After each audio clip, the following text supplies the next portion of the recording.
Welcome to mister C tutorials. Today video అనేది డిఎస్సికి సంబంధించి అసలు రిజల్ట్ అనేది ఎప్పుడు పబ్లిష్ చేయబోతున్నారు, అదేవిధంగా ఫైనల్ కీస్ ఎప్పుడు వస్తున్నాయి, నార్మలైజేషన్ మార్క్స్ అనేవి ఏ విధంగా రిలీజ్ చేస్తారు, ఈ విషయాల మీద ఉన్న డౌట్స్ అన్నీ కూడా క్లారిఫై చేయడానికి ట్రై చేస్తున్నాము. అదేవిధంగా ఇంకా మన ఛానల్ ఎవరైనా సబ్స్క్రైబ్ చేయకపోతే సబ్స్క్రైబ్ చేయగలరు. ఈ వీడియో ఎవరికైతే అవసరం అవుతుందో వాళ్ళకి షేర్ చేయగలరు. అయితే ఇక్కడ ఫస్ట్ వచ్చేసరికి ఏంటంటే డిఎస్సికి సంబంధించి ఫైనల్కి ఎప్పుడు రిలీజ్ చేస్తారని అడుగుతున్నారు. ఈరోజు అన్ని ప్రసార మాధ్యమాల్లో కూడా దీని గురించి ఒక అప్డేట్ అనేది చక్కెరలు కొడుతూ ఉంది. ఈ యొక్క ఫైనల్ రిజల్ట్కి సంబంధించి ఫైనల్ కీస్ ఇప్పటిదాకా మనకి ఇనీషియల్ కీస్ అనేవి రిలీజ్ చేశారు కదా, వీటికి సంబంధించి ఫైనల్ కీస్ అనేవి రిలీజ్ చేయాల్సి ఉంది. అయితే ఈ ఫైనల్ కీస్ అనేవి మనకి జూలై 25 కల్లా మనకి అప్డేట్ చేయాల్సిన అవసరం ఉంది. కానీ ఇప్పటికీ కూడా ఇంకా మనకి ఫైనల్ కీస్ అనేవి అప్డేట్ చేయడం జరగలేదు. మొదటగా నాన్ లాంగ్వేజెస్ సంబంధించిన ఫైనల్ కీస్ అని అప్డేట్ చేస్తారు. తర్వాత లాంగ్వేజెస్ సంబంధించిన ఫైనల్ కీస్ అనేవి అప్డేట్ చేస్తారు. ఈ ప్రాసెస్ అనేది జరుగుతుంది. అయితే ఇక్కడ ఫైనల్ కీస్తో మనకి ఏమైనా సంబంధం ఉందో అంటే మనకి ఎన్ని మార్క్స్ యాడ్ అవుతాయి అనేది మనం అబ్జెక్షన్స్ రైట్ చేసాం కదా, వాటికి సంబంధించి యాడింగ్ స్కోర్ అనేది ఈ ఫైనల్ కీస్లోనే మనకి తెలుస్తుంది. అయితే ఈ ఫైనల్ కీస్ మళ్ళీ రెస్పాన్స్ షీట్ల ద్వారా చూసుకోవాలంటే ఆ విధంగా ఉండకపోవచ్చు మ్యాక్సిమం. ఎందుకంటే ఇప్పుడు ఫైనల్ కీస్ ఎలా రిలీజ్ చేస్తారంటే ఏ షిఫ్ట్కి ఆ షిఫ్ట్ ఫైనల్ కీస్ అనేవి రిలీజ్ చేసేసి అక్కడ కీ షీట్ ఇస్తారు కదా, కీ షీట్ ఇచ్చినప్పుడు ఎక్కడైతే మార్క్స్ అనేవి యాడ్ అవుతున్నాయో అక్కడ యాడ్ స్కోర్ అనేది ఇవ్వడం జరుగుతుంది. ఆ విధంగా ఏ షిఫ్ట్కి ఆ షిఫ్ట్ ఫైనల్ కీస్ అనేవి రిలీజ్ చేస్తారు. మనకి మొన్న రిలీజ్ చేసినట్టుగా మన రెస్పాన్స్ షీట్లలో మనకి మళ్ళీ దాన్ని అప్డేట్ చేసి చూపించకపోవచ్చు. మ్యాక్సిమం ఏ లిస్ట్కి ఆ లిస్ట్ చొప్పున ఫైనల్ కీస్ అనేవి రిలీజ్ చేయడం అయితే జరుగుతుంది.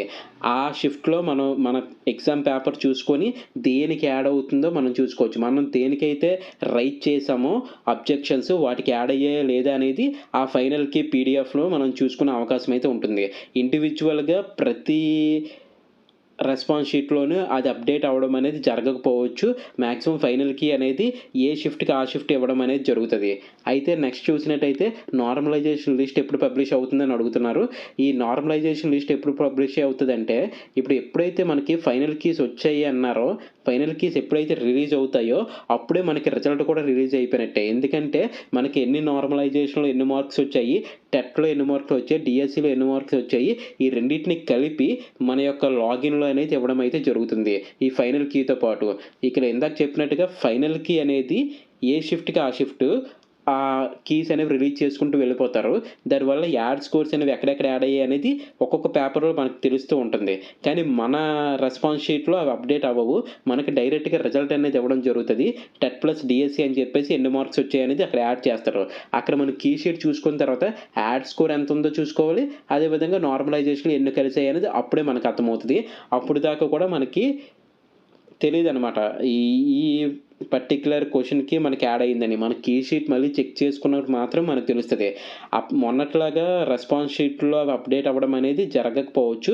మ్యాక్సిమం ఫైనల్ కీస్ అనేవి ఏ షిఫ్ట్కి ఆ షిఫ్ట్ రిలీజ్ చేసేసి మనకి టెట్ ప్లస్ డిఎస్సికి సంబంధించి ఎన్ని మార్క్స్ వచ్చాయి అనేది మాత్రం ఆఫ్టర్ నార్మలైజేషన్ మార్క్స్ కూడా మనకి మన లాగిన్ డిఎస్సి లాగిన్ ఏదైతే ఉందో క్యాండిడేట్ లాగిన్ ఉంది కదా, ఆ డిఎస్సి లాగిన్లో వాటిని పెట్టడం అనేది జరుగుతుంది. ఆ లాగిన్ ప్రకారం మనం చూసుకున్నట్టయితే మనకి ఎన్ని మార్క్స్ వచ్చాయి అనేది క్లియర్గా అర్థమవుతుంది.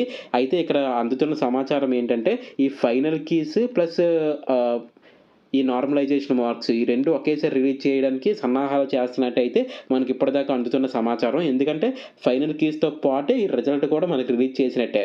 నార్మలైజేషన్ మార్కులతో రిలీజ్ చేసినట్టే మ్యాక్సిమం రిజల్ట్ రిలీజ్ చేసినట్టే. తర్వాత జనరల్ ర్యాంకింగ్ లిస్ట్ ఒకటి, next district wide ranking list ఒకటి రిలీజ్ చేయాల్సి ఉంటుంది. అదంతా కూడా స్పీడ్గా ప్రాసెస్ అనేది తర్వాత కంప్లీట్ అయిపోద్ది. ముందు మనకి ఎన్ని మార్క్స్ వచ్చాయని చూసుకోవడానికి మాత్రం ఈ నార్మలైజేషన్ మార్క్స్ అనేవి ఫైనల్ కీతో పాటు రిలీజ్ చేసే అవకాశం ఉంది. ఈ ఫైనల్ కీస్ అనేవి అందరికీ ఒకే విధంగా వెబ్సైట్లో పెట్టడం జరుగుతుంది. ఈ నార్మలైజేషన్ మార్క్స్ అనేవి మన యొక్క లాగిన్ ఏదైతే ఉందో ఆ లాగిన్లో వీటిని మనకి ఇవ్వడం అయితే జరుగుతుంది. ఈ రెండు కూడా మ్యాక్సిమం 29 కాబట్టి 31 లోపే, మ్యాక్సిమం 31 లోపే ఇవన్నీ కూడా కంప్లీట్ చేయడానికి వాళ్ళు అయితే ట్రై చేస్తున్నారు. బ్యాక్ అండ్ వర్క్ అయితే జరుగుతుంది. మనకి ఎటువంటి ఇన్ఫర్మేషన్ లేకపోయినప్పటికీ కూడా మ్యాక్సిమం జూలై 25నే ఇవ్వాల్సి ఉంది. ఈ యొక్క ఫైనల్ కీస్ అనేవి కొన్ని కారణాల వల్ల అది లేట్ అవుతూ వస్తుంది. మ్యాక్సిమం రిజల్ట్ కూడా రెడీ అయిపోయింది. నార్మలైజేషన్ మార్క్స్ అంటే టెట్లో ఎన్ని మార్కులు వచ్చాయి ప్లస్ డిఎస్సిలో ఎన్ని మార్క్స్ వచ్చాయి రెండింటిని కలిపి యాడ్ స్కోర్స్ అనేవి యాడ్ చేసిన తర్వాత టెట్లోవి ప్లస్ డిఎస్సి మార్క్స్ కలిపి మనకి యాడ్ స్కోర్స్ ఎన్ని యాడ్ అయ్యాయి ప్లస్ దాంతోపాటు ఈ నార్మలైజేషన్లో ఎన్ని మార్క్స్ పెరిగాయి ఇవన్నిటిని కలిపి టెట్ 80+20 దానికి ఎన్ని మార్క్స్ వస్తాయి అని చెప్పేసి మనకి ఫైనల్ రిజల్ట్ అనేది ఇవ్వడం జరుగుతుంది. అదే మనకి యాడ్ స్కోర్లో పెరిగిన marks at the same time నార్మలైజేషన్లో పెరిగిన మార్క్స్ కూడా అవన్నీ కన్ఫ్యూజ్ లేకుండా మనకి ఎన్ని మార్కులు వచ్చాయని డైరెక్ట్గా మన ఈ డిఎస్సి లాగిన్ ఏదైతే ఉందో దాంట్లో ఇవ్వడం అనేది జరుగుతుంది. ఫైనల్ కీస్ అనేవి అందరికీ కలిపి ప్రతి షిఫ్ట్కి సంబంధించిన ఫైనల్ కీస్ అనేవి రిలీజ్ చేయడం అయితే జరుగుతుంది. ఇది ఇప్పటిదాకా ఫైనల్ కీస్ గురించిను at the same time normalisation marks గురించి ఉన్న సమాచారం ఈ రెండు కూడా ఒకేసారి రిలీజ్ చేసే అవకాశం అయితే ఉంది. అది కూడా జూలై 31 లోపే రిలీజ్ చేసే అవకాశం అయితే ఎక్కువగా కనబడుతుంది. తర్వాత కౌన్సిలింగ్ డేట్స్ ఎప్పుడంటే ఈరోజు 10 టీవీలో స్క్రోలింగ్లో కనబడింది. అదేవిధంగా న్యూస్ పేపర్స్లో కూడా ఈరోజు మ్యాక్సిమం అన్ని న్యూస్ పేపర్లు కవర్ అయ్యే అవకాశం ఉంది. ఆగస్ట్ 11 నుండి 21 వరకు మనకి కౌన్సిలింగ్ డేట్స్ అనేవి కూడా అనౌన్స్ చేసినట్టే అఫీషియల్గా అనౌన్స్ చేసినట్టే వాటిని ఎప్పుడైతే మనకి 2-3 డేస్లో ఈరోజు వచ్చేవచ్చు లేకపోతే రేపైనా రావచ్చు. ఏదైనా సరే 2-3 డేస్లో మ్యాక్సిమం మనకి ఫైనల్ రిజల్ట్ అయితే రావడం అనేది జరుగుతుంది. తర్వాత జనరల్ ర్యాంకింగ్ లిస్ట్ అనేది రిలీజ్ చేస్తే మన ప్లేస్ ఎక్కడ ఉందో చూసుకోవచ్చు. అదేవిధంగా district wide ranking list release చేసినట్టయితే మన డిస్ట్రిక్ట్కి సంబంధించినంత వరకు మనకు పోస్టింగ్ వచ్చే అవకాశం ఉందా లేదా అనే విషయం అనేది అక్కడ అర్థమవుతుంది. వాటికి సంబంధించి ఈ యొక్క డేట్స్ అనేవి ఆగస్ట్ 11 నుండి ఆగస్ట్ 21కి ఇచ్చారు. ఎందుకంటే మనకి సంబంధించినంత వరకు ఈ నియామక పత్రాలు ఎప్పుడు ఇస్తారని అడుగుతున్నారు కదా. వన్స్ కౌన్సిలింగ్ ఆగస్ట్ 21 కంప్లీట్ అయిపోతే మనకి సెప్టెంబర్ 5 ఏదైతే టీచర్స్ డే ఉందో ఆ రోజు మ్యాక్సిమం సెలెక్ట్ అయిన ప్రతి ఒక్కరికి కూడా నియామక పత్రాలు ఇవ్వడానికి అయితే గవర్నమెంట్ సంసిద్ధంగా ఉంది. దాని ప్రకారమే ఈ యొక్క షెడ్యూల్స్ అనేవి రిలీజ్ చేయడం అయితే జరుగుతుంది. ఇప్పుడు మీకు క్లారిటీగా అర్థమైంది కదా. ఫైనల్ కీస్ అనేవి 1-2 డేస్లో వచ్చేస్తుంది. దాంతోపాటు నార్మలైజేషన్ మార్క్స్ వచ్చేస్తాయి. ఈ వచ్చిన తర్వాత డిస్ట్రిక్ట్ వైజ్ ర్యాంకింగ్ లిస్ట్కి జనరల్ ర్యాంకింగ్ లిస్ట్కి ఒక 5 డేస్ తీసుకున్న ఆగస్ట్ 11 to 21 అనేది మనకి కౌన్సిలింగ్ అనేది కంప్లీట్ అయిపోతుంది. దాని తర్వాత ఎవరికి ఎక్కడ పోస్టింగ్ వచ్చిందని తెలియజేసి సెప్టెంబర్ 5న నియామక పత్రాలు పెద్ద ప్రోగ్రామ్ కింద చేసి ఇవ్వడం అయితే జరుగుతుంది. ఎవరెవరు సెలెక్ట్ అయ్యారో వాళ్ళందరికీ ఇవ్వడం అనేది జరుగుతుంది. ఇక్కడ దీని మీద ఏమైనా కేసెస్ ఉన్నాయి అంటే ఎక్కువ మంది అడుగుతుంది పీఈటీస్ ఉన్నారు కదా.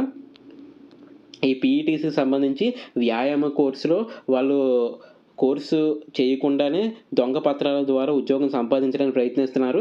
దానికి సంబంధించి వీటిని కన్సిడర్ చేయండి. వాళ్ళకి మళ్ళీ అంటే సర్టిఫికేట్ వెరిఫై చేసినప్పుడు జాగ్రత్తగా వెరిఫై చేయాల్సిన అవసరం ఉందని చెప్పి పీఈటీలు అడగడం అనేది జరుగుతుంది.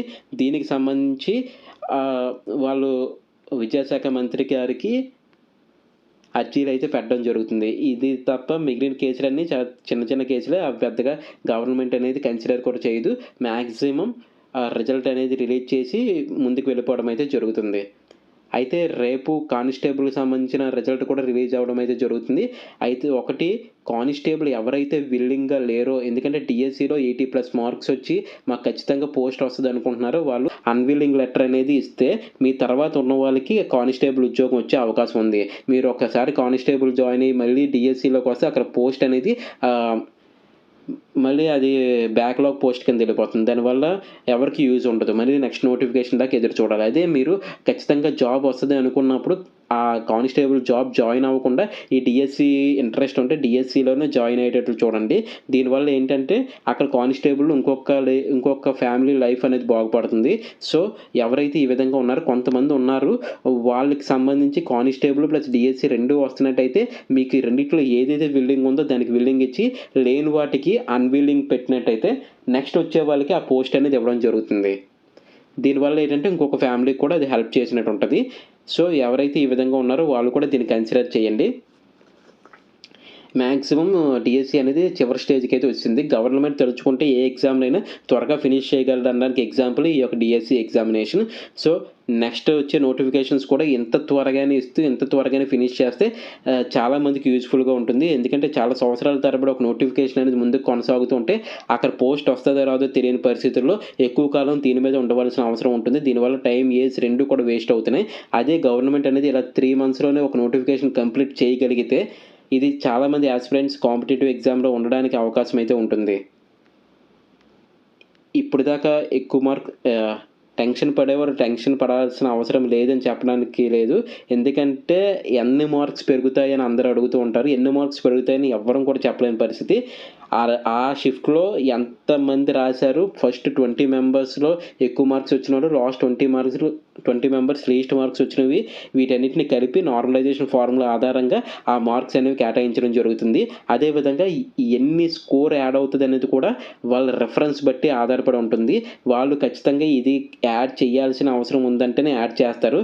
అవుట్ ఆఫ్ ది సిలబస్ అని కొంతమంది పెట్టారు. వాటిని మ్యాక్సిమం యాడ్ చేసే అవకాశం అనేది లేదు. అలాంటి మార్క్స్ అనేవి యాడ్ అవ్వవు. సో ఓవరాల్‌గా మనకి ఎన్ని మార్క్స్ వచ్చాయనేది మన యొక్క డిఎస్సి లాగిన్‌లో అనేది ఇవ్వడం అయితే జరుగుతుంది. తర్వాత ఫైనల్ కీస్ చూసుకొని అందులో ఏమైనా లోపాలు ఉంటే దాన్ని బోర్డు దృష్టికి తీసుకెళ్ళొచ్చు. మ్యాక్సిమం ఎటువంటి లోపాలు లేకుండానే వాళ్ళు చూస్తారు. ఎందుకంటే అది ఫైనల్ లిస్ట్ కాబట్టి.